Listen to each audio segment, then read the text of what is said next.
প্ৰধানমন্ত্ৰী ডাঙৰীয়াই এটা আঁচনি আনিছে PM সূৰ্য ঘৰ মুফ্ত বিজলী যোজনা তাৰমানে PM সূৰ্য ঘৰ আঁচনিৰ লগত যদি আপুনি থাকে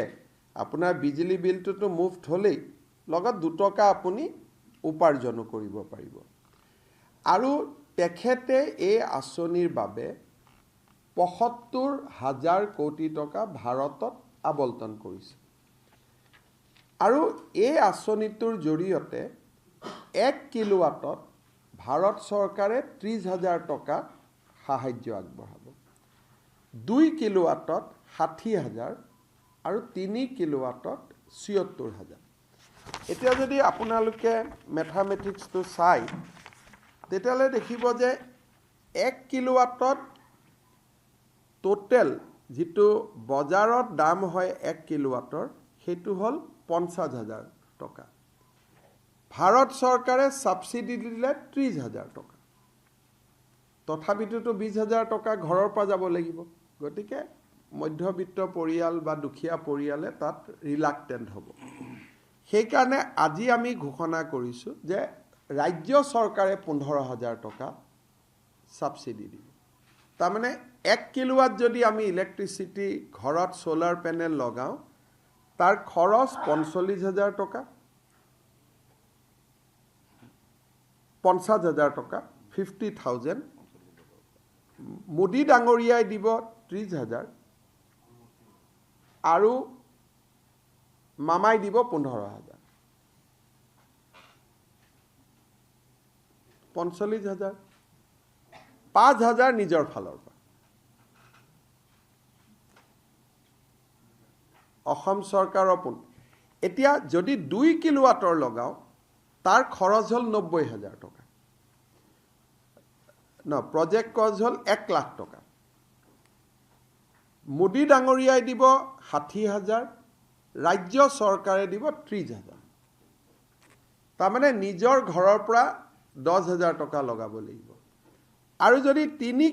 কিলোৱাট যদি আমি লগাও মোদী ডাঙৰীয়াই দিব 78,000 আমি দিম 45,000 তাৰমানে 1,50,000 টকা লাগে 3 কিলোৱাটত 1,25,000 টকা সাবসিডি হিচাপে পাব 25,000 টকা দিব লাগিব এতিয়া আমি এটা হিসাব কৰি চাইছো যেতিয়া এই 5,000 টকা আপুনি পকেটৰ পৰা দিব লাগিব যদি এবছৰ ঘৰৰ ইলেক্ট্ৰিসিটিৰ বিলটো নিদিয়ে 5,000 টকাটো উঠি গল যদি 2 কিলোৱাট লগাই 2 বছৰ ইলেক্ট্ৰিসিটি বিলটোত উঠি যাব আৰু 3 কিলোৱাট লগালে 3 বছৰৰ ইলেক্ট্ৰিসিটি বিলত উঠি যাব অসম চৰকাৰে ষ্টেট বেংক অফ ইণ্ডিয়াৰ লগত কথা পাতিছে ৰাজ্য চৰকাৰৰ কৰ্মচাৰীসকলে আপোন ঘৰৰ দৰে ইয়াত বেংকৰ লোন ল'ব পাৰিব আৰু বেংকৰ লোনত মৰ্টগেজ দিব নালাগে আৰু বেংকৰ যি ইন্টাৰেষ্ট হ'ব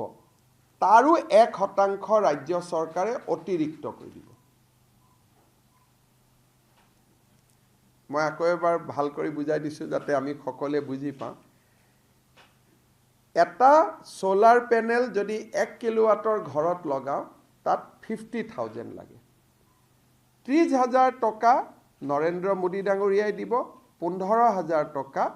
ৰাজ্য চৰকাৰে দিব 2 কিলোৱাট লগালে 60,000 টকা মোদী ডাঙৰীয়াই দিব 30,000 টকা ৰাজ্য চৰকাৰে দিব 3 কিলোৱাট লাগিলে 78,000 টকা মোদী ডাঙৰীয়াই দিব ৰাজ্য চৰকাৰে 45,000 টকা দিব ফলত নিজে কিমান দিব লাগিব 1 কিলোৱাট লগালে 5,000 2 কিলোৱাট লগালে 10,000 3 কিলোৱাট ললে 27,000 সাধাৰণতে 2 কিলোৱাটত আমাৰ কামটো হৈ যায় জিৰো বিলৰ কাৰণে 3 কিলোৱাট মানে ব্যৱসায় কৰিব পাৰি তাৰমানে আমি ইলেক্ট্ৰিসিটি বোৰ্ডৰ পৰা পইচা ঘূৰাই পাম 1 কিলোৱাটত যেহেতু আমি ব্যৱসায় কৰিব নোৱাৰো 1 বছৰ ইলেক্ট্ৰিসিটি বিলত উঠি যাব 2 কিলোৱাটো আমি ব্যৱসায় কৰিব নোৱাৰো 1 বছৰৰ ইলেক্ট্ৰিসিটি বিলত উলাই যাব 3 কিলোৱাটত আমি ব্যৱসায় কৰিব পাৰিম গতিকে ইলেক্ট্ৰিচিটি বিল মাফ হ'ল আৰু 1 কিলোৱাটৰ দাম ৰাজ্য ইলেক্ট্ৰিচিটি বোৰ্ডৰ পৰা পালোঁ 3 কিলোৱাট লগালে টকাটো 2 বছৰত উঠি যাব 2 কিলোৱাট লগালেও 2.5 বছৰত উঠি যাব 1 কিলোৱাট লগালে এবছৰত উঠি যাব ইলেক্ট্ৰিচিটি বিল নিদি এইটো হ'ল সাধাৰণ জনতাৰ কাৰণে আঁচনি ফৰ দা নৰ্মেল সিটিজেন কিন্তু ৰাজ্য চৰকাৰ আৰু অসম ইলেক্ট্ৰিচিটি বোৰ্ডৰ যিমান কৰ্মচাৰী আছে APDCL AEGCL আমাৰ তিনিটাৰে যি কৰ্মচাৰী আছে তেওঁলোকৰ কাৰণে আমি আৰু এটা অতিৰিক্ত স্কিম আনিছো যে আপোনালোকে লোন লক এই 5000 টকা বা এই 10000 টকা আপোনালোকে লোন লক ঘৰৰ পৰা দিব নালাগে ষ্টেট বেংকৰ পৰা লোন লক মৰ্টগেজ দিব নালাগে উইদাউট মৰ্টগেজ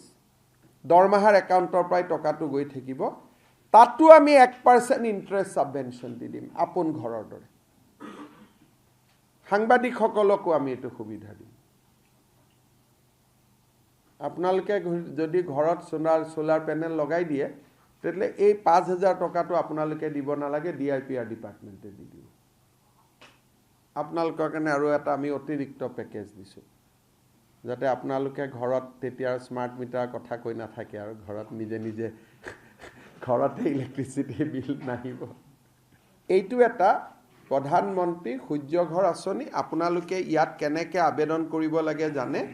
যে পোষ্ট অফিচত গৈও আবেদন কৰিব পাৰে নহলে এটা পোৰ্টেল আছে https:/pmsuryaghar.gov.in আৰু বিজ্ঞাপনো দিম ৱেবসাইটৰ তাতে ডিটেইলছ পাই যাব আৰু পোষ্ট অফিচত ডাইৰেক্টলি আবেদনো কৰিব পাৰে https:/pmsuryaghar.gov.in এই আঁচনিটো লৈ কেইটামান দিন আগতে মই কমপ্লেইন পাইছিলোঁ শোণিতপুৰ জিলাত কিছুমান দালাল মানুহে ইয়াত সোমাইছে গতিকে মই ৰাইজক আহ্বান জনাম কোনো মাজৰ মানুহৰ সহায় নলব ঘৰত যাব পোৰ্টেলত ঘৰৰ পৰাই আবেদন কৰিব কাৰণ ইয়াত দালালৰ কোনো স্থান নাই সিলেকশন ফাৰ্স্ট কাম ফাৰ্স্ট বেসিস